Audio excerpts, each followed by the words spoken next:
All right. Okay. All right. Thank you, everyone. Happy New Year, everyone. Welcome to As the Expert with yours truly, Dr. G. And I'm super excited because I am blessed to have an incredible person who's going to be presenting with us today. And I am so grateful because, it's a Sunday afternoon and we have professionals, and when we are always reaching out to them, they I am always fearful that somebody's going to say, no, I can't make it. But I reached out a few months ago and she said yes. So I am here with Dr. Alicia Holliday. She is a parent. I'm going to have her do the intro because I'm not going to do a good justice to it at all. But we were just talking a few minutes ago before we went live. But what I will say is that she oversees the scientific activities, grants, and initiatives at the Autism Science Foundation. She also produces a weekly podcast aimed specifically at explaining scientific information to the public. So prior to joining ASF in 2014, she served as the Senior Director of the Clinical and Environmental Sciences at Autism Speaks. She has authored over 24 peer-reviewed papers in scientific journals. She serves on board of directors, one of the organizations she and I serve together on, including the Felon McDermott Syndrome Foundation, and then also on the Interagency Autism Coordinating Committee. She's received a PhD, doctorate of philosophy degree in biopsychology from Rutgers in 2001 and completed her postdoctoral fellowship in pharmacology. The pharmacist in me is just geeking up right about now. So don't mind me if I'm like getting all excited about this amazing speaker and toxicology from the University of Medicine and Dentistry of New Jersey in 2004. They no longer call UMDNJ. I think now it's called Rutgers, and is on the editorial board of neurotoxicology, big words, and frontier in pediatrics. She holds a faculty appointment at Rutgers, and she has twin daughters, one who has been diagnosed with autism spectrum disorder. Dr. Halliday, I am so thankful on behalf of my goal, our families and all our teams out there. We're super thankful for your time this afternoon and look forward to just hearing you talk about the science of profound autism. We may have questions about other things that we can just generally talk about, but I know when I reached out, I was also curious on, any new scientific recent and, work that we need to be familiar with some of our families. So I want to say welcome and thank you. Thank you. And I was really, really honored to get this invitation and talk to you. As Dr. G mentioned, I'm a parent as well as a scientist. I actually got a PhD in 2000, so I'm a little old, from Rutgers University in the Department of Pharmacology and Toxicology because I got into the field studying the link between vaccines and autism right after that publication, that first publication came out that linked the two. I spent many years looking into the question to see if there was a link. Since then, we have learned part of my work, plus since then we have found that there is no link.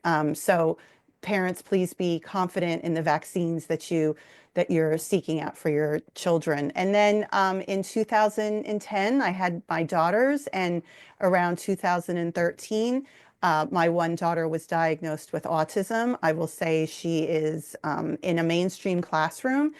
She has an aide, but she is very active at high school. But what I want to talk about today is an area of autism that my daughter actually doesn't necessarily belong to, a label. It's called profound autism. And the label was created a few years ago really because of the heterogeneity of autism. And I think we can all understand what I'm talking about when I say that there's an old adage, and I think maybe it's said this way too much, but if you know one person with autism, you know one person with autism. And every person with autism is like a snowflake and they're unique. And I agree with all those things. I don't necessarily love these repetitive sayings over and over again, or these repeat kind of colloquialisms, but it's actually true. So if you look at the autism spectrum, You have, and I'm putting them there. It's not top and bottom. It's left and right only for the purposes of a of a PowerPoint. Some people think of it as a circle, not a line. But you have different levels of abilities and disabilities. So this is Catherine, a girl that I met at an event. She has a T-shirt on that says "Kiss My Asperger's." She asked me for her middle school. She has Asperger's, or what was Asperger's, for her middle school project. She asked to interview me, and boy, was she eloquent and really on the ball, and she could think about and answer questions ask questions very quickly. Then you have, this is Sarah. She's my daughter. She is particularly smart. She goes to mainstream high school with an aide, and receives a number of different supports. The next one is Alyssa. Alyssa is a graduate student in engineering at Rhode Island University of Rhode Island, sorry. And then this is Miriam, who's probably got average to normal IQ. And then all the way to my friend Annie and my friend Natalie's daughter, both of whom do not have any verbal communication at all. They both have severe intellectual disability or profound autism. Um, Kerrigan here suffers from seizures, cannot express when she's in pain, cannot express how she's in pain. So as you can imagine, the support needs for all of these different, and I also have put up all girls because if it's rare to find people with autism, it's even rarer to find girls with autism. About 4% of boys have an autism diagnosis, but only 1% of girls. The ratio is about 4 to 1. So for every 4 boys, there's only 1 girl diagnosed with autism, and that's a whole nother topic, although it's probably a combination of awareness and diagnosis and even biological factors. But this whole diversity of autism is a blessing and a curse, right? It's a blessing because you can encapsulate all the interesting and wonderful details or um, human nature, the different features of human nature that occur across the spectrum, and everyone in their own right is wonderful. It's a curse because there is not one support, one type of support, one name of a support, one treatment, one thing that is going to help everyone. It's not easy. It's not even if we're talking about, like, if you talk about muscular dystrophy. I mean, at least there's some commonalities. People with autism have such a broad spectrum of needs, from physical health to mental health to other supports, psychological impairments and supports, and also differences in the way they see themselves, whether they feel that their differences are impairments, or if their differences represent strengths and things that need to be cherished. And I think we can say that there's a balance of both, but there is some controversy in the field about what that is.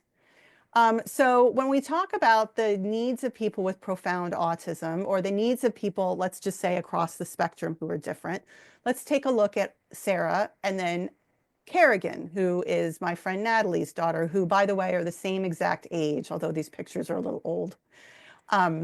Sarah goes to a mainstream public school. She has a shared aide with someone, but she keeps up with her classes, even though she's in kind of the basic level classes. We can certainly leave her alone up to an hour at a time. She has many words and she expresses her needs effectively. So if she says she's hungry, she'll say hungry. If she says she's in pain, she'll tell me exactly where. She does have she is a little bit socially awkward, and she has some intense interests and very, very intense insistence on the same routines. I actually feel that she will be independent at some point in her life. She has 5 friends, all of who are autistic. On the other hand, Kerrigan is in a special needs program. She goes to a school only with children, or I guess children because they're 14, with severe developmental disorders, or those that have who are medically fragile and have behavioral disruptions that are dangerous. She needs 24/7 support. She cannot be left alone at all. She has seizures, GI issues, and sometimes, if never, she only sleeps every once in a while. She has no spoken language. She also has intense interests, but she also has a history of elopement, which means they have to keep their doors locked all the time in creative ways. Otherwise, Kerrigan will run out of the house into the street, sometimes in the snow, sometimes with no shoes on, sometimes in the middle of the night. She will not be independent, and she will probably only, her employment options will only be what's called sheltered employment options, where there are protected opportunities for individuals with disabilities to do certain jobs under the supervision of somebody else. So given just, and I just gave two completely variable examples of Kerrigan and Sarah, but there's so many people that are in between. So how on earth can we think about taking two people, right, who have such different needs and need such different supports, but have lots of great qualities to them. Whereas, you know, for example, Sarah is pretty sassy. She does express a lot of echolalia.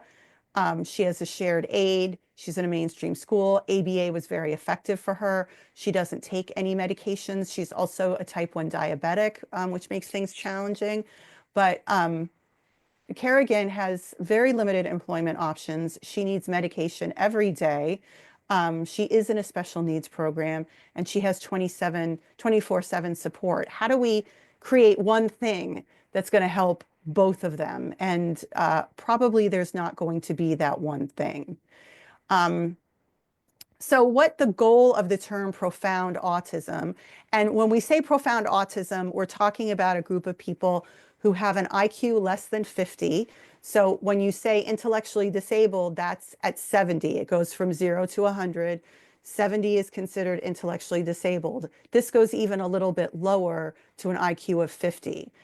They are minimally verbal or non-speaking, or they have less than just a few words. They need 24/7 care, and they can't be alone for a few minutes even because of safety concerns. Because there's so much plasticity in things like cognitive ability and verbal ability, we really kind of put the label of profound autism at age 8 when things start to stabilize.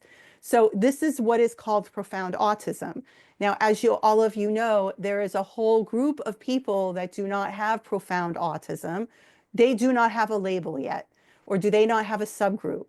And I am not advocating that there's only a subgroup for those with profound autism. There may be subgroups for other people. In fact, there's groups who consider themselves neurodiverse, who are on the spectrum, who who identify, who are able to live independently and have quite a varying number of psychiatric co-occurring conditions that they feel that they're just a group, that they're not necessarily autistic, but there's a number of other things. So when we say profound autism, we're not saying this to say this is the one and only label, but it's the label that people have established right now.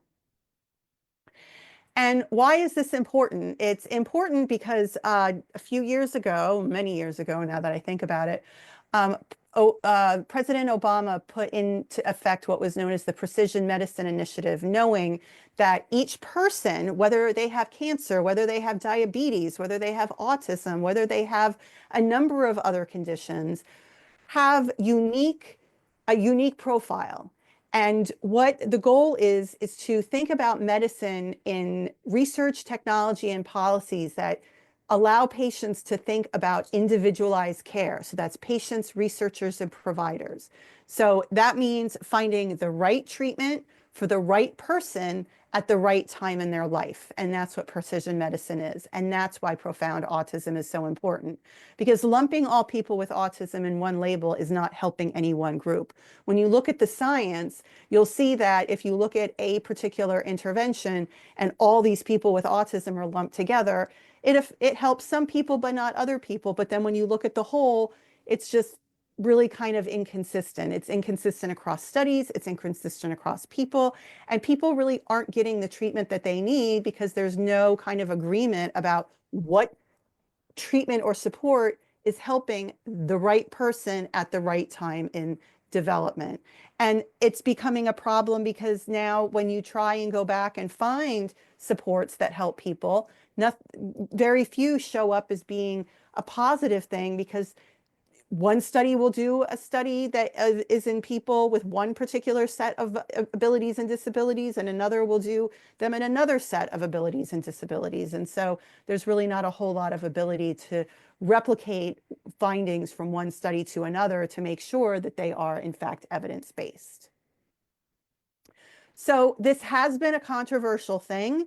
Um, there are people that object to the word profound. They feel that that it is segregating people with autism. So they want people to have one label of autism. They think that creating a profound autism category is segregation. It's seclusion of them. It's not meaningful. That functioning level, that labels actually hurt other individuals, because there's a fear that some people are going to get more support than other people. Um, I can tell you, I do understand and I do see the concern there. That's certainly not the intent. And part of the role of the Autism Science Foundation is to make sure that everyone gets the treatment that they need, and that there isn't this conception of separation, that it's actually something that is helping a group rather than excluding other people from the ability to get the right services. In fact, there are some things that help people with profound autism that do not help people without profound autism, and one of them is residential care. There's been a lot of controversy over residential care, whether they are considered what has been called, and they're not all certainly this way, institutions. Residential care does not have to be a scary place. I have been to residential cares where there are ranches or farms where people with autism lead really productive, happy lives. Um, they would not necessarily be happy in mainstream, and I don't think somebody who was considered themselves neurodiverse would be happy in one of these farms or ranches or anything like that. So it's finding the right place for the right people to live. So this is Kathy Lord, and she looked at, when we go back and think about, okay, what led us to the idea of profound autism? Where did we get to the point where we're saying that there's a separate group of people, or there's not a separate, but there is a group of people who have specific strengths and specific challenges that need specific helps, and we're going to call them profound. How do you begin in the whole classification of autism to start to put people together into different subgroups to make sure that we're understanding what will help them, what their futures look like, what supports do they need, and what can help them going forward? And what she initially found many years ago was there's a group of people that start, and this is autism severity here. So people who actually their autism tends to get worse over time. They start at age 2, tending to have a little bit of impairments, but not all that much. But they get worse and worse over time. There's another group that are high and continue to get worse over time, or show continued impairments and continued worsening of autism symptoms. There's also another group that you would think are very impaired if you tested them at age 2 or 3, but they tend to, for whatever reason, and there's a lot of different things going on, improve over time. A lot of these kids, calling them kids, even though they can become adults, they respond very well to different intervention types. Same with other groups that that they respond very well to intervention, or they've received adequate intervention. That's always a challenge, is making sure everyone receives the levels of support that they need. And then there's finally a group that starts out with some high severity levels, and that just continues over time. They don't tend to get worse, but they kind of tend to stay the same. And so this is a way to think about it. But you would need to do something like this, what you would need to have is a trajectory, which means you would have to continue to test families or test kids from age 2 to 10, which is possible in research, but practically parents need to know at age 2, when their children are first diagnosed, what they need to do. So looking at a trajectory is good for a research purpose, but it's not necessarily the most action oriented thing. Parents need to know what they should be doing immediately. So thinking about what are the things that modify those autism symptoms. One of them is IQ and language scores. So the two things that seem to be able to modify how kids improve or how they actually display symptoms are their ability to speak, which is language levels, and their IQ. So these A7, and I'm sure that there are some clinicians on the phone, these are or the line, these are the factors in the DSM-5. So this is what leads to social communication impairments, not restrictive and repetitive behaviors, but just social communication impairments. And these are the things that language levels and IQ age, these different factors will affect the expression. So the ability to speak and IQ affects the frequency of spontaneous vocalizations. It affects unusual eye contact. It affects the integration of gaze and other behaviors, requesting, showing, and giving. These things are affected by language levels and IQ. And the things that affect the way, what affects restrictive and repetitive behaviors seem to be, again, language levels and IQ. They affect by targeting hand, finger, and other movements, and also repetitive interests and stereotypes behaviors. So one of the things I'm sure everyone knows is that if a child or an adult can't speak, they may be expressing, they may be communicating in other ways. And some of those ways can be self-soothing through restrictive and repetitive behaviors, or it can be things that are dangerous like aggression or self-injury.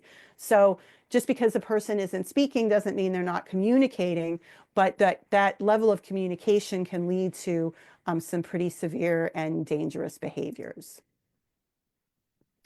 So these are the things that some guiding questions for classification of a profound autism diagnosis, and they ask based on language and IQ. So the first one is, can the person be left alone in an unsafe space? And can the person verbally communicate the need for help in an emergency? So can you leave them alone in their house for longer than 60 minutes? No, yes or no, or can they verbally communicate? And it's not like food, it's can they communicate in the event of an emergency or the need for help? If they answer questions 1 or 2, no, can they do things like routinely feed, bathe, and clothe themselves? Do they manage their own finances? Can they pay their rent? Can they take transportation to them by themselves or routinely stay by themselves overnight? And as you can imagine, things like managing their own finances or even paying for their groceries and routinely taking transportation by themselves probably requires a level of cognition that somebody who has a severe intellectual disability cannot handle. So these are some screening questions to find out if someone has a profound autism diagnosis. So I wanted to provide a little bit of history about how we got to the point of a profound autism diagnosis. Like what led us down the road from saying autism is this big umbrella to autism is the combination of neurodiversity and an identity with some significant impairments. So just to give you a short kind of recap, many of you may remember the DSM-4. This was published in 1984 and revised in 2000. This one, previous DSMs had really kind of attributed or associated autism with things like schizophrenia. Some versions had even made, or some theories had even suggested that it was because mothers were not close or showed enough affection to their children. which we know now is what is a completely harmful and inaccurate description of some of the causes of autism.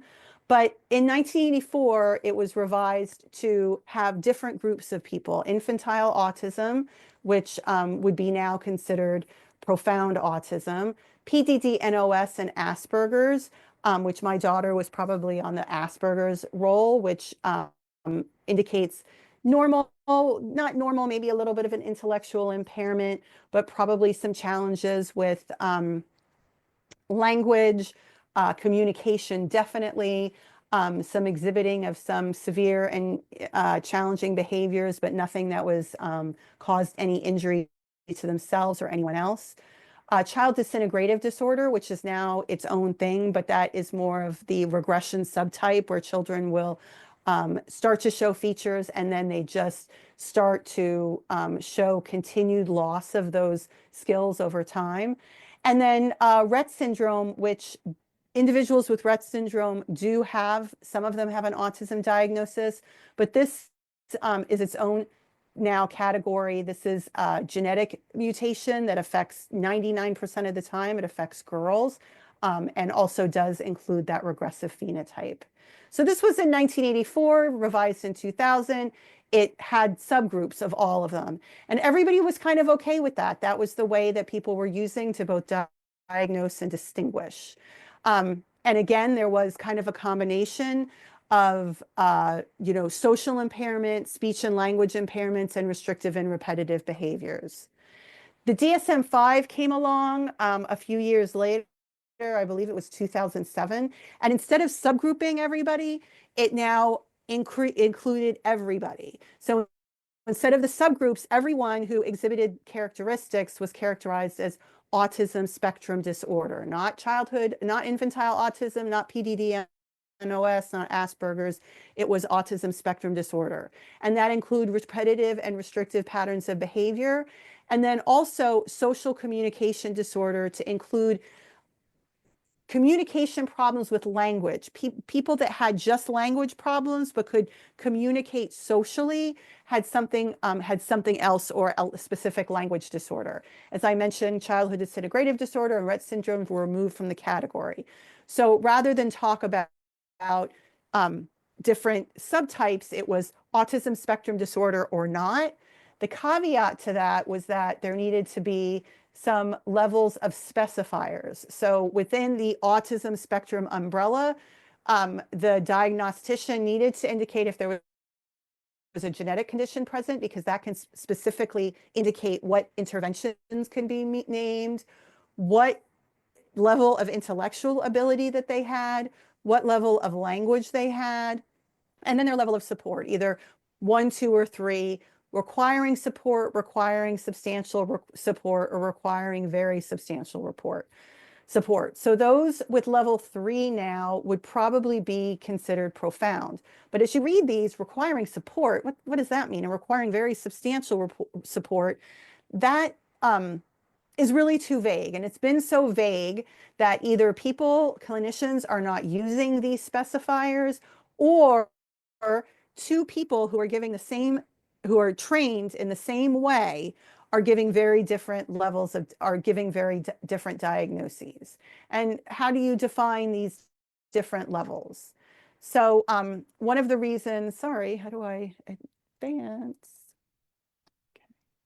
So for one of the other reasons for collapsing everything into autism spectrum disorder is this was a series of 14 sites that were all clinical sites that were affiliated with hospitals that were trained by the same way with the same group to diagnose either autism, PDD-NOS, or Asperger's. They were well-meaning, well-trained, very competent clinicians, but they were diagnosing autism even if they were trained the same way.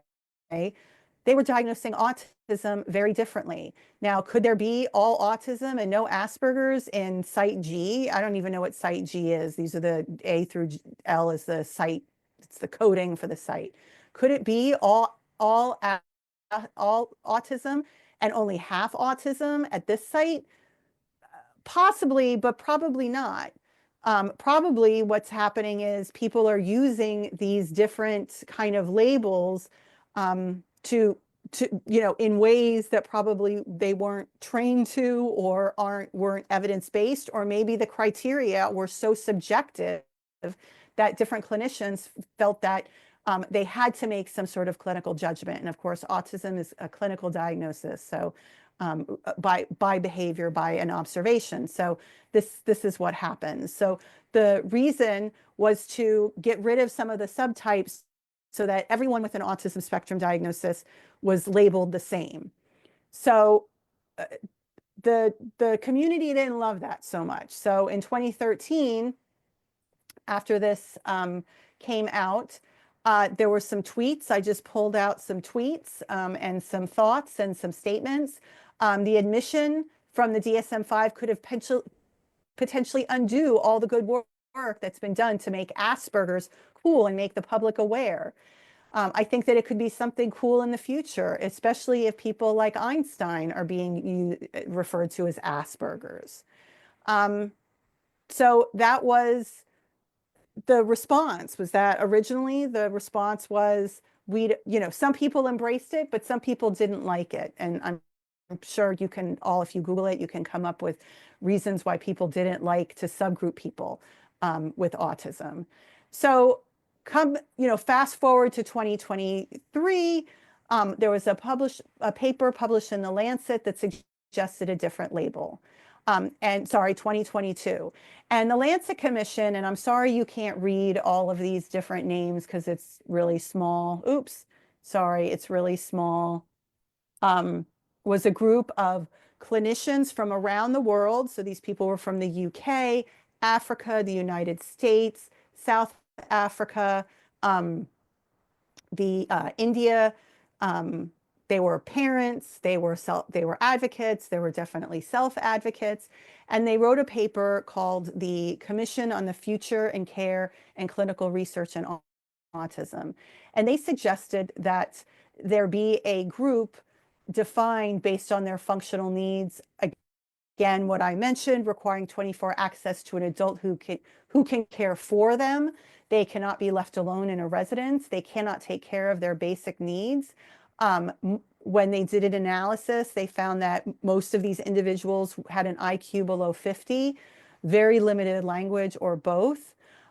It's not necessarily defined by autistic features, but by intellectual and language disability. And this was profound because it's less commonly used than severe, and people didn't like the word low functioning. So it also is associated, but not necessarily exclusive of things like self-injury, aggression, and epilepsy. So a high percentage of people with profound autism, something like 90%, have aggression, self-injury, and epilepsy. But people without profound also have these. So this is not a diagnostic criteria, but it is something that characterizes these individuals. So how many people have profound autism? The CDC went back and looked back at what so they have information. They're the ones the CDC comes out with the 1 in whatever number. It used to be 1 in 150. Now it's 1 in 36 based on scores that they're able to pull in from the schools. And they found that the percentage of profound autism in those with autism, not in the general population, but those with profound autism is about 22%. So the prevalence is rising of both non-profound autism and profound autism. Obviously, non-profound autism is rising a little bit faster. And there are more people with non-profound autism than profound autism, but it's about 1 in 22. And I just want to make sure that's not of people, it's people with autism.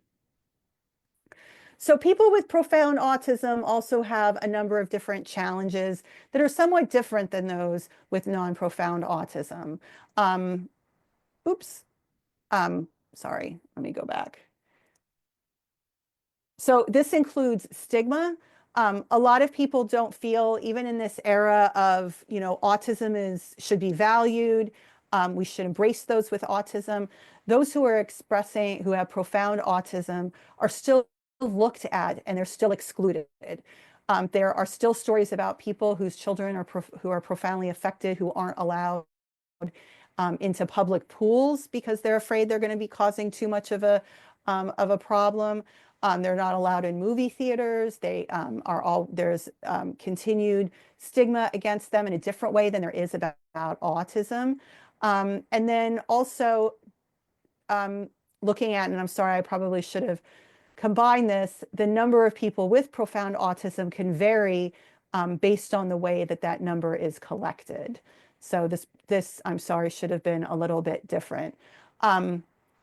People of color still, so white people are more likely to be diagnosed with autism, period, compared to others. But I wanted to mention something here, that in some of the cohorts, Black boys are more likely to be diagnosed with profound autism. And that is because Black boys, and I use boys, they're men too, I'm just saying Black men who are diagnosed are usually younger. Those who are diagnosed are more likely to have an intellectual disability. So that goes to kind of show we're still not diagnosing other races and ethnicities well. Science is showing we're doing better, that they're being more inclusive, but still the Black individuals who are getting diagnosed are mostly boys who have an intellectual disability. Those types of autism are more hard to kind of ignore or sweep under the rug. So it's probably more likely that these individuals are represented in that profound category for now. The other thing is that I mentioned there's every 4 or 5 males for every 1 female. That's for non-profound autism. When you look at profound autism, those individuals who need supports, that's pretty much like 1-to-1. If more females have a diagnosis than males, and that could be because those without an intellectual disability or those who can express their needs may camouflage in a way that is protecting them against a diagnosis. There may be biological factors there as well. ASF is definitely studying them, but there are gender and racial differences in those who are profound versus non-profound. The most important thing to consider here is they're just not represented in research. Just like people of color and females are not represented in research, guess what? Those who are profoundly affected are not represented in research. Back in the 1990s, when autism was considered that profound autism, what we think about today, those with intellectual disabilities, those who were not able to speak or take care of themselves, in the early 1990s, that's what people thought of as autism, and they were represented in the literature. But as time has gone on and our perspective of autism has changed and has included those who may not have an intellectual disability, or maybe who are quite verbal, maybe socially awkward, but are quite verbal. Those individuals are now being represented in research, which is a good thing, but at the expense of those who have profound autism. And what's even more disturbing is that a lot of times in 2023, 60% of publications didn't even report whether or not the people in their study had an intellectual disability or whether or not they were verbal. So you have this group of people in autism who just have autism, and then there's no specifiers to that. And so who knows what that data really means. So I'm going to go ahead and skip over this, but it does say that a high number of individuals with autism, with profound autism, have issues like irritability, lethargy, hyperactivity, and self-injury. Oops, what happened here? Uh-oh. Oh, 86% of those with a profound autism diagnosis have catatonia, which is severe stunting of even motor activities. It can also present as hyperactivity or mania. And again, they exhibit some severe and intense and dangerous behaviors. And of course, they also elope, which is they wander more. So is there a way to separate out biologically the different types of autism if we're not talking about autism itself? We're talking about language and we're talking about language and cognition. Now, social communication is kind of different than language, and restrictive and repetitive behaviors is not included in the core autism symptoms. But what if you took individuals and separated them out and grouped them according to their language ability, their intellectual ability, their motor abilities, and their adaptive behaviors, and a group this year called that Lima. And what they did is they grouped them together. They took different groups of autism and looked at their data over time, and then also put them in a brain scanner to look at how their brains were shaped. Are there any biological markers to make somebody who is to designate someone who is profoundly autistic versus someone who is not? And what they did here, and don't worry about the right to, is they found two bumps. That means, yes, that there are actually, if you look at the data, and this is a computer putting it together, they're finding that people cluster in two ways. That one group is called, let's just call it, I think they call it type 1, and the other group is called type 2. So naturally, just using artificial intelligence, you put your data in a computer and you just tell them to cluster it based on their features, then they do tend to cluster together into two groups. Now, the way they did this, it was two groups, doesn't mean there can't be other groups. So they found that the group that was the ones that had higher intellectual ability, those who could communicate better, who had better daily living skills, they called that type 2. So that's the orange, and you can see they're higher on everything. They're higher on communication, daily living skills, socialization, and motor issues. They also started out about the same, but started to branch out, and this is at 20 months of age, not 20 years of age, at about 3 years in terms of their abilities to speak and learn. So sorry, type 2 is showing better scores and type 1 is showing worse scores. And this was replicated in a different cohort, the same exact thing. They used the same criteria to differentiate type 1 and type 2.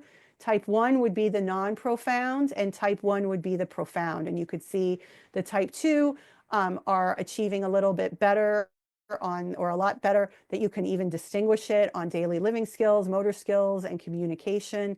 And that includes fine motor, expressive language, and receptive language.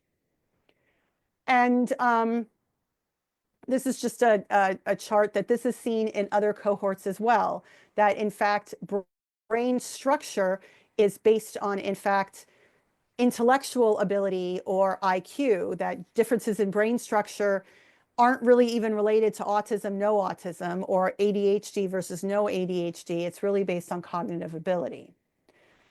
So what they found was once they put these kids in a brain scanner, they found that the kids who, this is the brain, so if you put them in a scanner and then you play different sounds for them, those who are typically developing or had non-profound autism, because they grouped those together because they didn't see any differences, their auditory signal, they lit up. You can see they really lit up, not only the ways that you could hear sounds, but the ways that you interpreted those sounds really became very active. In those with profound autism, they really didn't as much. There weren't as many of those brain cells really being turned on as much, sorry. Oh, this is and type 2 and type 1, really nothing. And are there genetic differences? Can we look at the genetics of people with profound and non-profound autism? And we find that, in fact, those with who have lower IQ scores have more of these genetic mutations. So this is their PGS, which is polygenic risk score. So if they have no if they have high IQs, they have really no genetic mutations. If they have low IQs, you can see they have some genetic mutations. The ones in the middle, there's definitely people who are not profound that are kind of in this middle category where they have some and they overlap with both groups. But there's really a differentiation between those who have a profound autism diagnosis and those with who are typically developing. And this is a group, the Alliance for the Genetic Etiologies of Neurodevelopmental Disorders and Autism, that really focuses on those with those rare genetic variants or those genetic variations. You can also see differences in the cells of people with profound versus non-profound autism. And I'm going to skip this to find that you can take a skin cell from someone and put it in a dish like this and turn it into a brain cell. I wish I totally understood all of the procedures behind this, but this is part of what's amazing about science is you can take any part of the body, a skin cell, for example, and that's what's mostly used, and you can reprogram it to become a brain cell, a muscle cell, a fat cell. They're even looking at it in diabetes and liver regeneration. But let's focus on the brain cells. If you take a cell and turn it into a brain cell from someone who's profound versus non-profound, what do you find? And you find that those with autism show bigger cells. So these are in the green, the cell size of the cells at either 1 month or 2 months, the same, they're, probably a normal size. They're bigger in all groups, even with autism, even with any type of autism, but within profound autism, they're the biggest. So it's not just about, you can differentiate those with non-profound autism and autism based on the basic biology that you see in the cells. Now, this isn't a diagnostic test. We're never saying you can diagnose autism by taking a cell and looking at that cell in a dish. What it's saying, though, is that there's basic biological mechanisms that people are different, and this particular group of people with autism, that it's not necessarily a unitary function. There's differences between them, and there is some biologically. And the same thing, if you look at their brains under a brain scanner, you can see that those with autism have different density in their brains in terms of their brain size and function. I'll skip to the next one. That's the profound. It's slightly shifted for slightly bigger brains. You can look at any particular brain region and see that those who have this profound autism have bigger brains, and those bigger cells can lead to bigger brains. And you can look at that versus mild versus control versus severe versus control, whereas those with profound autism or severe autism have the biggest brains or the biggest brain regions.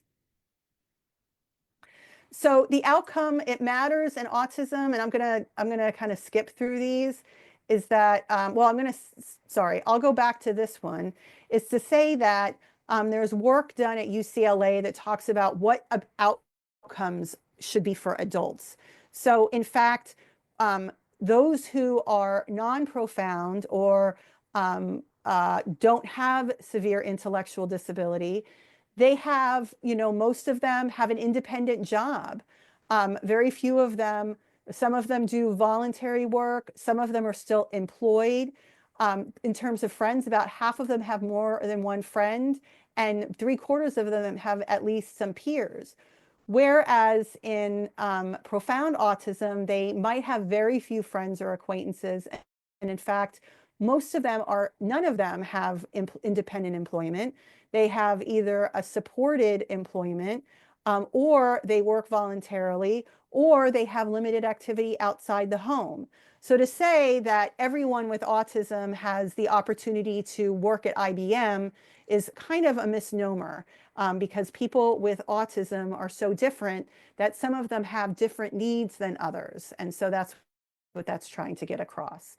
The Autism Science Foundation does support, and I'm going to just skip through these, research on augmentative and alternative communication, on devices to help families or to help teachers in the classroom, to help kids participate in research, because it is very hard. to look at their brainwave activities. And we're even doing research in model systems. If you would like to participate in research, whether it is profound or non-profound, we have a database of about 150 research projects that are looking for projects or looking for participation. You can go to Autism Participated Research and it will, or scan this and it will take you to the website. You can search by a particular keyword. You can look for studies for yourself or for your child based on different age ranges, whether they're remote or in person. And if they are in person, you can choose the range, and that includes Canada. And I did want to leave some time at the end. Another project that you can participate in is how people are studying the brains of people with autism, and that's called Autism BrainNet. And we also have a severe, intense, and dangerous behavior special interest group. We have a webinar coming up talking about emotional regulation.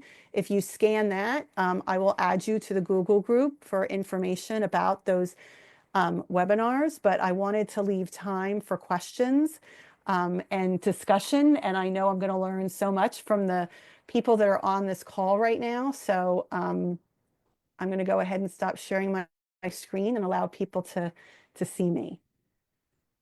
Thank you guys who just joined. Oh, wow. Dr. Holliday, this was amazing, educational. I've learned a lot, more so than I didn't. I don't, it's interesting. I always say, tell people, you don't know what you don't know. And given the fact that things have changed or that vocabulary have changed.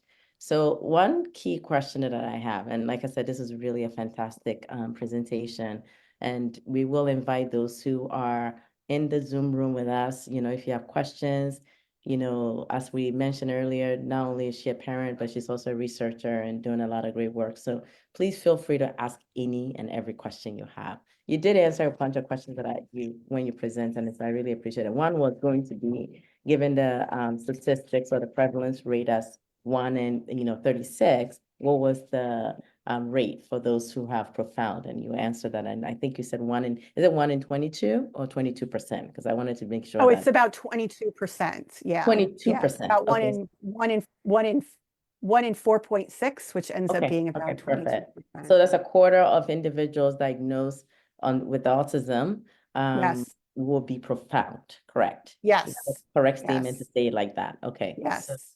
that's super helpful. So what I'm hearing you say is now, because we moved from, at the time when my son was diagnosed, it was PDD and OS. So now that's definitely helpful. And then we went into the season where we call everything autism. Now, what I'm hearing you saying, and with the different severities.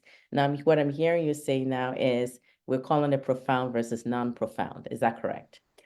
Yeah, we're calling it profound versus non-profound. I will be the first to tell you that I feel like within that non-profound group, there is still such a variation, and we need to maybe better provide some characteristics of or labels in a way that's inclusive of people who are not profound, especially those who have an IQ maybe not of 50 but of 70, right? So those individuals are intellectually disabled, not maybe can't spend some time on their own, right? Maybe are eligible for some supported employment options, who maybe can't get, but aren't completely dependent, maybe can do some things independently. So, we don't have labels for everything. We may not need labels for everything. In fact, it is one autism diagnosis. The challenge is that things that are not autism specific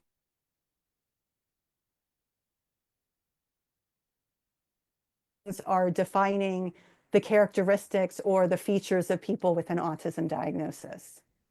Okay, got it. And then so the other question that I have is, I mean, it looks like, for a parent so if we have a parent who's watching right now, and they're seeing symptoms suggestive that the individual is delayed, what will be the steps to take in? Are there scans? Now I'm hearing brain scans that will help you to, I mean, is that from a more of a scientific component? Is that becoming the standard of practice?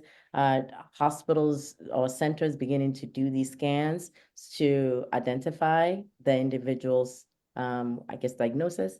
That's one question. And my other question really was, do people move from one category to another? At some point, you showed some data in the beginning that showed the trajectory.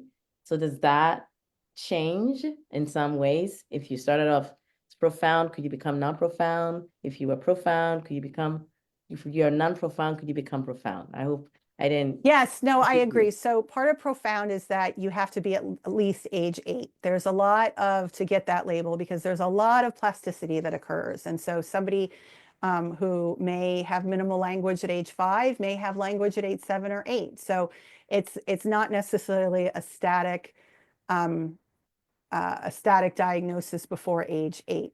Certainly, if someone gains enough language after they turn age 8 to become somewhat more independent, so they're not reliant on that 24/7, or that they gain enough language, they may move from that profound category to the non-profound category, or they may move to the profound category as different things may change over time.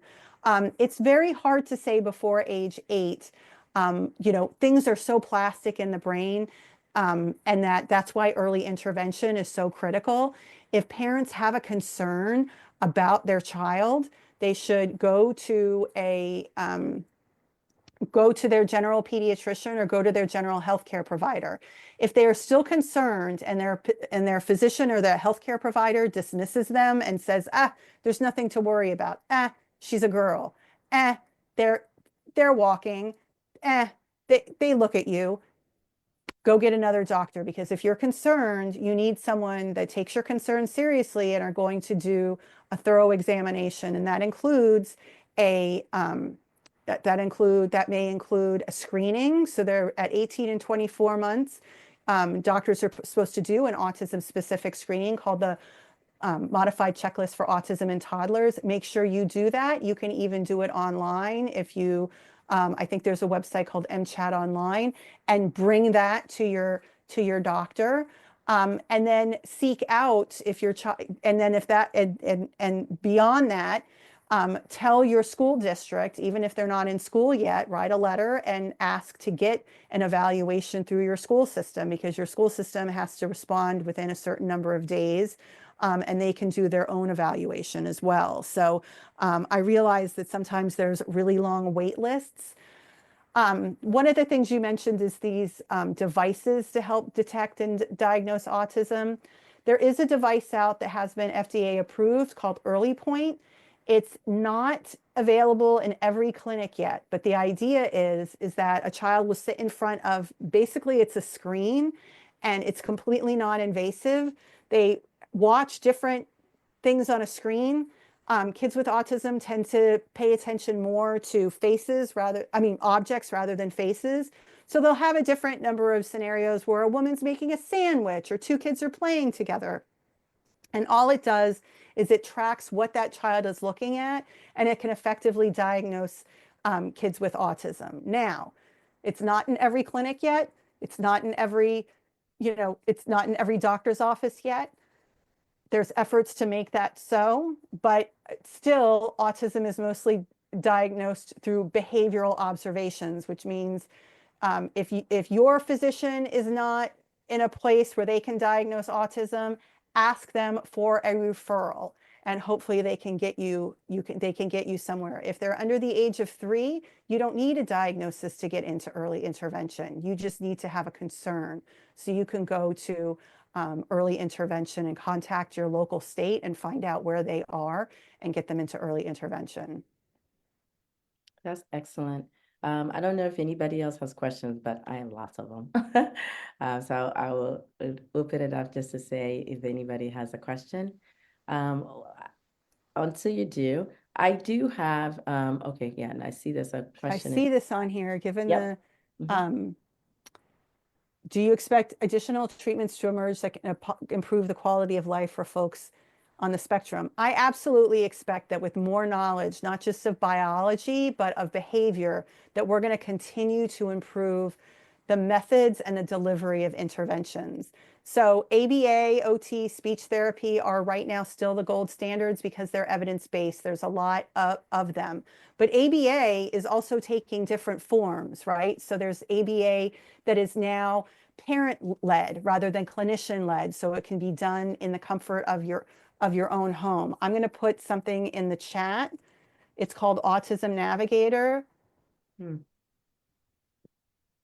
And that you might need to put a www in front of that. But this is a group, this is a set of webinars, and it's a set of videos and a set of resources for individuals who are concerned about their child and want some specific parent-based training or skills to treat to treat their children. You could give it to a babysitter. A babysitter could watch them. They're trying to get into daycare centers. So there's definitely these resources. And obviously, since the pandemic, people are going to telehealth and teleassessments and tele everything more than they're going to clinics. And so those technologies are obviously exploding. But yeah, I mean, we definitely expect that the way they're delivered and with the increased subgrouping, we may be able to understand what works better in each person. Excellent. Joan, I see you have your camera Oh, thank open. you. Yeah. Hi. Hi. First of all, I wanted to thank Michael so much for this seminar. It was so informative and I really appreciate it. I know all the fellow parents really appreciate it. So I'm a parent of a 29-year-old son, and I've got a question about one of the things presented. And I'm sure that I am misreading this, but I'm hoping that I'm not. Um, this was the NDA longitudinal findings slide toward the end, Alicia. Hmm. But in the top half, it showed standardized scores, and then the bottom half, it said age equivalent. What really struck me, and I wish I could tell you more, I don't know if you know which slide I'm talking about. There were 8 graphs on it, 8 graph. 4 on the first row and 4 on the second row. Yes. Yes. Okay. Okay. Well, what really brings hope to me as a parent of an, now older child, young adult, is that the progress seems to be made, at least for most people, even with profound autism, throughout the lifetime. Um, if I'm reading this correctly, and this is the part I'm sure must be just extrapolated or, it's too good to be true, but that when my son's 60 under this, he may be speaking like a 20-year-old or something like that. If I look at the expressive language, um, I have a feeling I'm misreading that part or that's just extrapolated, but maybe you could comment on the findings of I'm really struck by the improvement for the people with profound autism on visual reception, fine motor, receptive language, and expressive language. So that's what my question is. This is not meant, and this is not meant, this is just progression over time to make individual predictions. Of course. So, in fact, what it does show is that over time, both individuals with non-profound and profound autism improve. Now, that improvement can be a little bit of speech that makes a 20, makes it so that the age equivalent speech is at 20. I'm not, what I'm seeing, I'm looking at, yeah, I'm not seeing a whole, I'm seeing some that their age equivalent is at, like, say 20 or 30. Um, it's not meant to provide any sort of like, okay, this is what it says this person had at age 60 had an age equivalent speech of 20 or 60. And by the way, those are months. I apologize if that was unclear. These are not 60 years. Ah, These are 60 oh, I months. knew this was too good to be true. Sorry, and I I knew it apologize was for too good that. to That be should have true. been clearer. And I thought, so this was 60 months, not 60 years. So Yeah, you know, the reality is that we don't have enough studies which are longitudinal like this. This looked at them from to age 60, which is about 5 years, age 60 months, which is Months, 5 years. 5 years old. What Yeah. we really need is to continue those studies until they're in adulthood. Not many longitudinal studies do that. It's hard to keep families interested in these projects. It's hard to keep these projects funded. Um, if you are in one of these studies, I encourage you to continue to participate in them. And ASF is trying to think about ways to make that happen.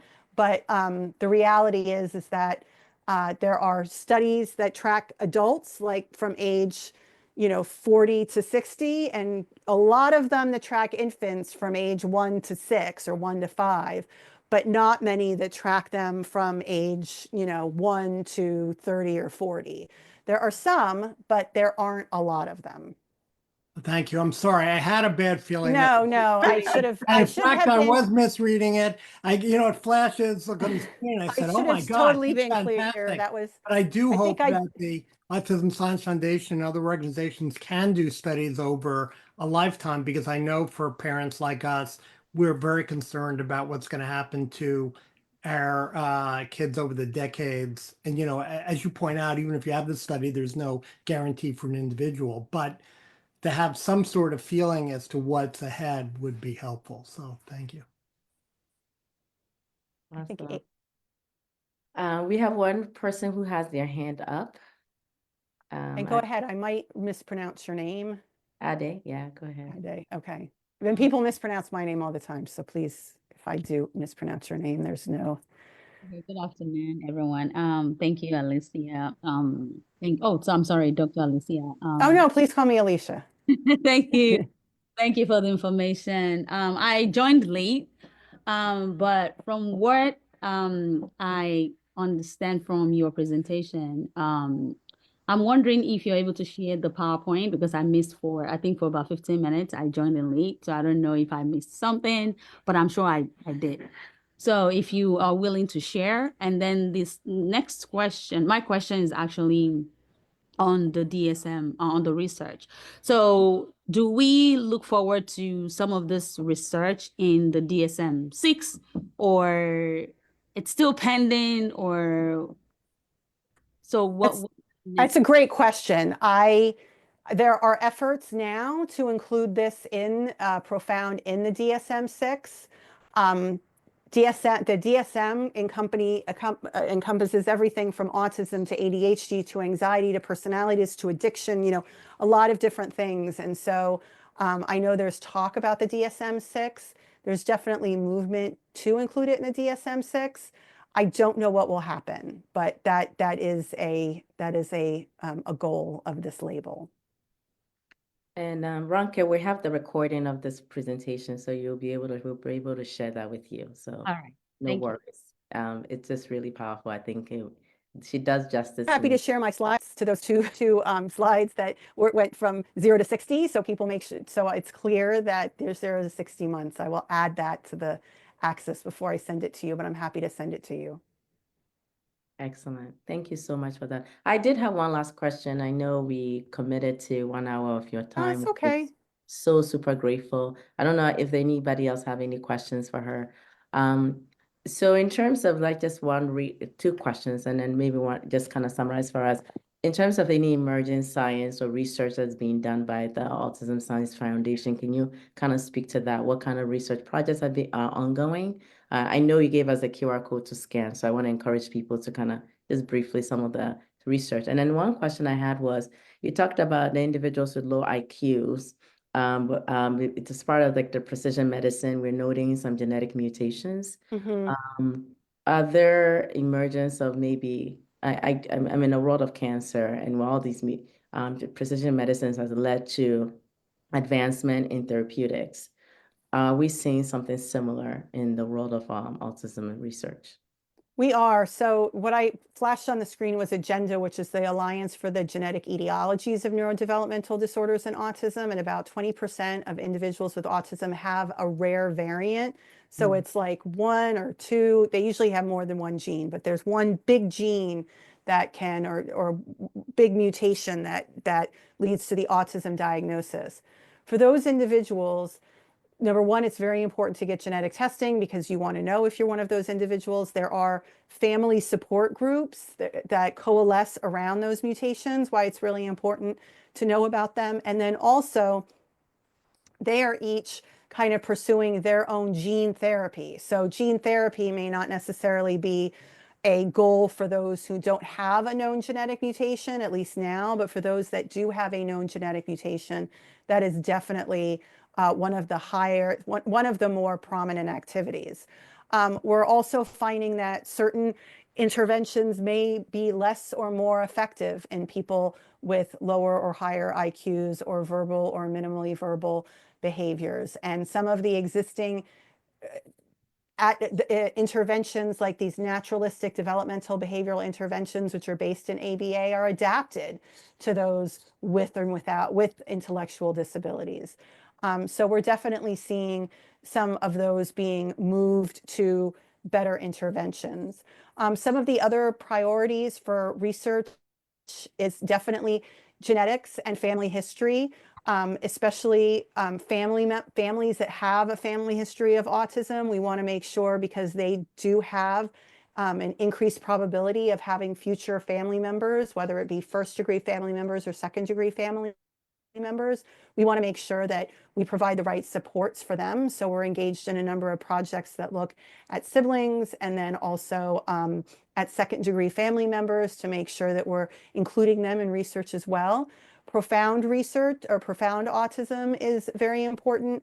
And then also we want to make sure that those from different racial and ethnic groups are able to participate in research. And the way that we're doing that is to provide fellowships or training programs for those who have different and racial and ethnic backgrounds, because the more clinicians we bring with diversity, the more it's been shown that the more clinicians we bring with diversity, the more that we are going to be able to encourage people to participate in research because they can identify with the individual that's helping them. So we have a mechanism for that as well. So girls with autism, females, I should say, is another high priority. It's like the underserved and underrepresented is really kind of a somewhat of a goal of ours. So thank you for asking that question. Now, that's super important because obviously a lot of us are looking for hope. And I know Jonah's question kind of speaks to my heart in terms of when you have an adult individual and depending on the level of, profound versus non-profound, what opportunities there are for them in the future and the hope that they can gain something. So with the emergence of, this new science and, precision medicine, we're hopeful that way enable us to identify some of the strategies that we can use to support these individuals. So yeah, I mean, the one thing is that it's very hard to include some people in research. And the first phase of our Profound Autism grant was a grant mechanism was to create ways to include them into research, whether that's developing new research protocols or new tools. We have some devices that used to only be involved in the clinic now move to the home. We have different model systems. We have wearable devices, all these things that can specifically help those who may not be fully represented in research. So that information can be found on your website. Can you Absolutely. just give everybody the website? It's let me go ahead. I'll just type it in the. And then I'll mention it out loud for those who are watching online because we have It's autismsciencefoundation.org. So if people go to autismsciencefoundation.org, they can find more information. And certainly if you mentioned the grants, is those grants for families or is it only for researchers? The grants that we offer are for researchers to conduct research. I do know there are other organizations that provide grants to families for anything from iPads to buying or for clinics to say buying recreational equipment. We focus on science and research. Okay, just wanted to make sure people hear grants and you might Yes. farm families No, I reaching out. would be the same, but yeah. Yeah. Well, my goal does for family grants, Oh, wonderful. which will lead us to, and that's going to be coming up in a month or so, where we'll open up the portals for that. And so this is one of the areas that we support families directly to get those things you're speaking to. But definitely we know that our families are also interested in advancement of science. And so, even with the vocabulary changes for us, in terms of profound versus non-profound, we've learned a lot. So I want to say thank you so, so much for your time this afternoon. The information was definitely beneficial to all of us. And for those who may have additional questions, certainly, Dr. Holliday is such a breath of fresh air in terms of being able to give her time and give the information that enables us to continue to see that there's light. We want to say there's light beyond the diagnosis, and just to know that there's research being done in ways that can help us to answer some of the questions we all have, the why, right? So once again, thank you so, so much. Thank you. Thank you We guys will for attending on a Sunday afternoon in the Northeast. It's kind of miserable, but that doesn't mean it's miserable wherever you all are. So thank you so much for joining, and feel free to go on the website and contact me if you have any questions. Awesome. Thank you so much. So on that note, we will have our Ask the Expert event that's going to come up next month, second Sunday of the month. We're going to be talking about the New Jersey ABLE. So if you're not familiar with what the ABLE account is, very, very, very, very important. Our vision and has always been our mission is to support families facing autism and other intellectual disabilities throughout their lifespan by providing education and resources. We also have other upcoming events on next week for those of you who are in New Jersey. We're going to be in Edison for a social hour live. We call it, connecting with other families. So Senna is going to show that piece of it. And we get to see all your screens, your background. So while you're doing that for the whole world to see your computer. It's going to be coming together for us. So if you're in the Edison area, Saturday, January 18th at 9 a.m., we'll meet at the Paneras by Menlo Park. Just check out our website for information, and it's a great opportunity to come together. So that's January 18th. We also have our empowerment moment where we'll dissect what Dr. Holliday talked about today and pull in the hope in it. So we know that there is always ways to look at this information and share that. And then, like we said, and then save the date, everybody. April 27th is going to be our Bowling for Autism event. It's going to be at Majestic Lanes. We want to have a good time where we raise funds to support families. And like we said, our grant program goes in. Last year, we were able to give 25 families across the continental United States with $1,000 each. $25,000 went to families. So we do these events so that we can continue to be a blessing. And of course, we have a new program. Thank you for sharing this with us. We have a doctoral student working with us from St. Joe's University, and she's doing a siblings project. So we are looking for volunteers to participate. So for families out there, I think from the age of 8 to 13 is going to be a weekly activity. So scan the QR code here. We'd love for you to participate. She'll be leading that activity for our siblings. And so once again, the benefits is to build relationship with peers and other siblings, learn coping skills, engage in fun activities, and there'll be a $25 gift card for participation. So once again, and this will be a weekly virtual workshops. It'll be online. So for parents, why you want something for the siblings is a great way to get them engaged. So once again, my goal is really always about supporting our families, supporting our individuals, and making sure that you have all the tools and the resources that you need. And, as always, these events are provided for free, no cost to you. You're already going through a lot. We just want to make sure that you know that you have resources available to you. And I'm sure Dr. Holliday will be happy to, if you want to reach out to her, go on the website, and certainly she'll be happy to connect with you. Like I said, she gets it because she's a family member. Not that we love our practitioners and clinicians out there, but it's something to be said when you also reach out to another parent who can help to alleviate some of the fears and concerns you may have. And if you have a child 18 and older, one of the key things I always say here is remember that depending on the level of needs, you might need to pursue supports for them and starting to look at adult services. So don't wait till it's too late, because we need to start to have those conversations early. Transition planning really starts at the age of 14. But definitely if you're closer to 18, we need to have the conversation. So reach out to me if you have any questions about that, and we'll be able to support you. So Genevieve at My Goal Inc., or even email info@mygoalinc.org. So once again, thank you so much for being with us Thank this you. afternoon. This has been a fantastic presentation. We're so grateful. Thank you. And thank you for all you do. I took a screenshot of the siblings group. Excellent. So please share that. We'll love Yes. as many people to participate in it. I know that it's going to be a really great program. So once again, thank you, everyone. Have a great afternoon, everyone. Take care. Bye-bye. Thank you Bye. for coming today. Bye-bye. Bye.